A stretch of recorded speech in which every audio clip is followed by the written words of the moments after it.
Supreme Chancellor Obi-Wan Kenobi by Stone Freak. Chapter 30. Obi-Wan gets a second opinion.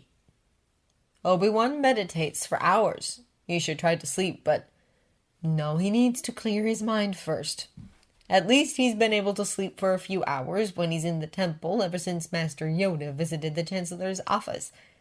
Obi-Wan knows he needs to talk to someone about what his next move should be regarding the disconcerting matter of his mission schedule, but he's not sure who he should go to.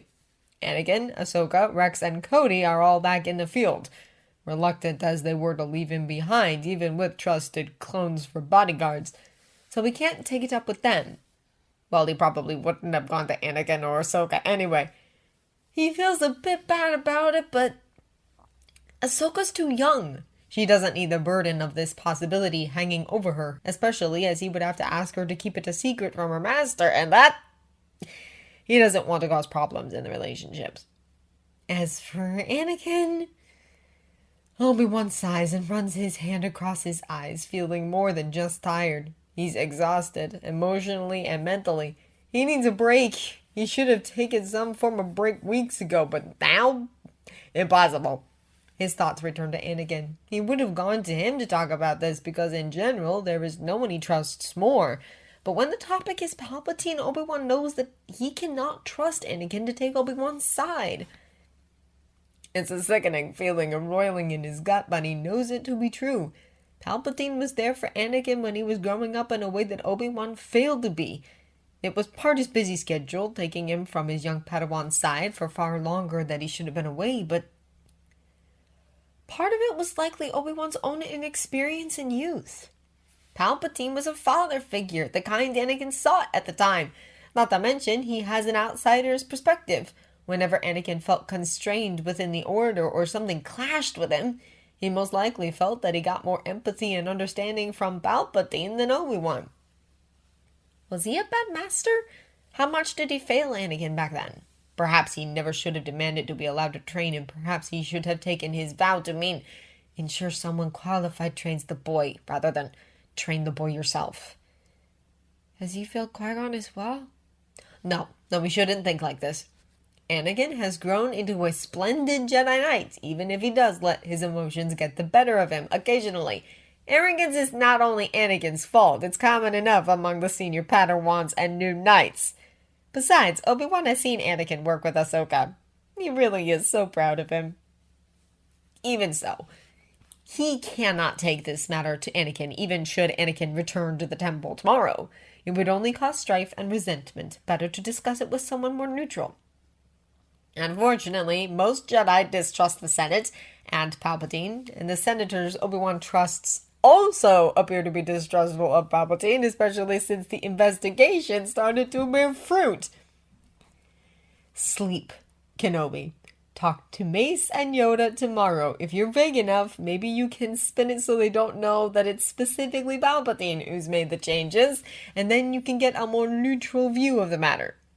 Obi-Wan gets up from his meditation pose on the floor and heads for the bedroom, starting to disrobe on the way. When he finally crawls into bed, he lets out a tired sigh. Sleep, Kenobi. You need the rest. Actual rest. If you don't, odds are the troops will go to Master Yoda again. Once was enough. Again. And you'll never live down the embarrassment.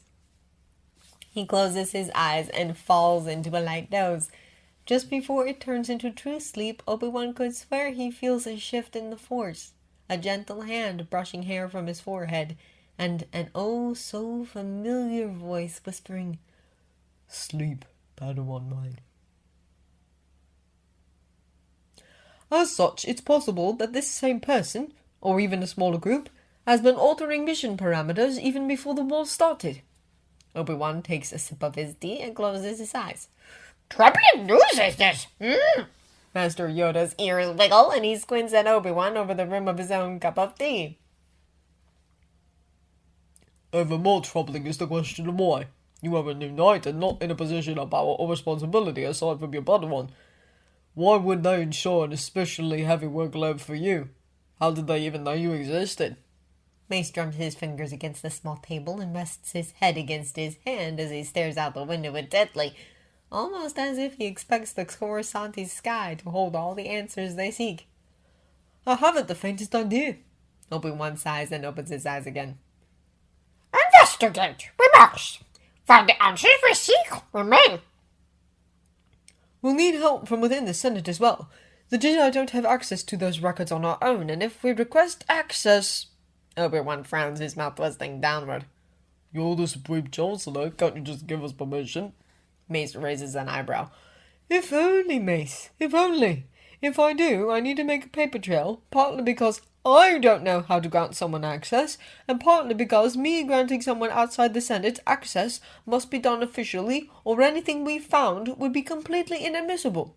Better to have someone who already has access go through it and provide us with the information. Mace frowns in consternation and rubs his chin. Know of someone, do you? Obi-Wan huffs a small laugh and shakes his head.